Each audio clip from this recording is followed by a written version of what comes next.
लग्नाचे दागिने म्हणजे श्रीमंत पेशवाई दागिने, नाशिकचे सुप्रसिद्ध सराफ मयूर अलंकार सराफ।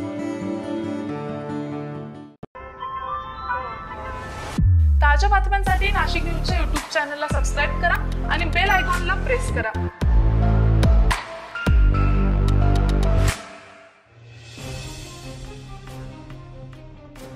लोकसभा मतदारसंघाच्या निवडणुकीच्या निकालाला आज सकाळी 8 वाजेपासून सुरुवात झालेली आहे, तर दुपारपर्यंत अनेक ठिकाणच्या निकालांचं चित्र हे स्पष्ट झालेलं आहे। नाशिक लोकसभा मतदारसंघात उद्धव ठाकरेंच्या शिवसेनेचे राजाभाऊ वाजे यांनी दणदणीत विजय मिळवला आहे, तर दिंडोरी लोकसभेत शरद पवारांच्या राष्ट्रवादीचे भास्कर भगरे यांनी पहिल्यापासूनच मतमोजणीत आघाडी घेत विजयाच्या दिशेनं वाटचाल केली आहे। तर नंदुरबार लोकसभेत काँग्रेसचे गोवाल पडवी, धुळ्यात भाजपचे सुभाष भामरे आणि जळगावमधील भाजपच्या स्मिता वाघ या यशाच्या उंबरठ्यावर आहे। तर रावेरीमध्ये भाजपच्या रक्षा खडसे यांनी आपला गड राखलाय, तर शिर्डीमध्ये ठाकरेंच्या शिवसेनेचे भाऊसाहेब वागचौरे हे देखील विजयाच्या उंबरठ्यावर आहे।